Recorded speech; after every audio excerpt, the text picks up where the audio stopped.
नमस्कार. आज आपण येथे बनवणार आहे पंढरपुरी स्टाईल बाजारी आमटी. चवीला अगदीच भन्नाट अशी ही बाजारी आमटी बनून तयार होते. चला तर रेसिपीला सुरुवात करूया.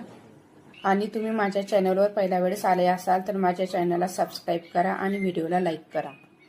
तर येथे आपण ही पंढरपुरी आमटी 5 डाळीपासून तयार करणार आहे. तर येथे आपण एका ताटामध्ये पोहे खाण्याचे 2 चमचे मसूर डाळ ही मोजून घेतलेली आहे.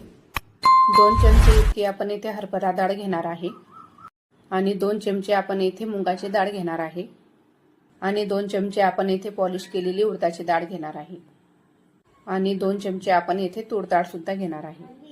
तर येथे आपण सर्व डाळी या 2-2 चमचे मोजून घेतलेले आहे. आणि तुम्हाला जास्त लोकांसाठी आमटी बनवायची असेल तर येथे तुम्ही हे प्रमाण दुप्पट तिप्पट करू शकता. आणि या सर्व डाळी आपल्याला व्यवस्थित मिक्स करून घ्यायचे आहे. आणि मिक्स करून घेतलेल्या डाळी आपल्याला एका बाउलमध्ये काढून घ्यायच्या आहे. आणि या डाळीमध्ये आपल्याला पाणी टाकून घ्यायचं आहे.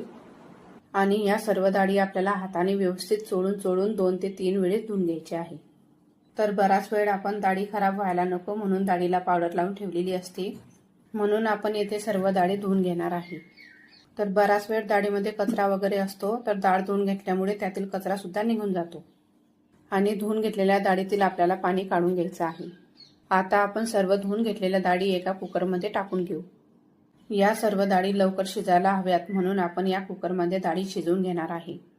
तर या डाळी शिजवण्यासाठी आपल्याला येथे 1.25 ग्लास पाणी टाकून घ्यायचं आहे. तर येथे आपल्याला या डाळ शिजतील एवढंच पाणी आपल्याला या कुकरमध्ये टाकून घ्यायचं आहे. आणि या डाळीमध्ये आपल्याला 1 चमचा तेल घालून घ्यायचं आहे, म्हणजे डाळी या लवकर शिजतात. आता गॅस चालू करून आपल्याला या कुकरच्या 4 शिट्ट्या काढून घ्यायच्या आहे, म्हणजे डाळ ही छान अशी मऊ शिजेल. डाळ छान मऊ शिजेल तोपर्यंत आपण येथे एक वाटण तयार करून घेणार आहे. आता आपण या कढईमध्ये 2 चमचे खसखस भाजून घेणार आहे. मंद आचेवरतीच आपल्याला खसखस भाजून घ्यायची आहे. खसखस भाजून झाल्यानंतर आपण ही खसखस कढईतून बाहेर काढून घेऊ.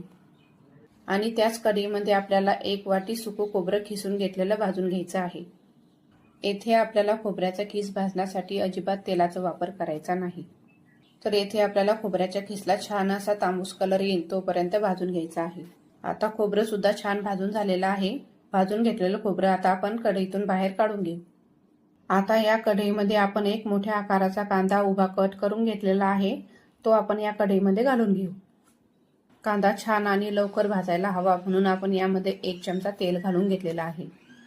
या कांद्याला छान असा डार्क ब्राऊन कलर येईल तोपर्यंत आपल्याला हा कांदा भाजून घ्यायचा आहे.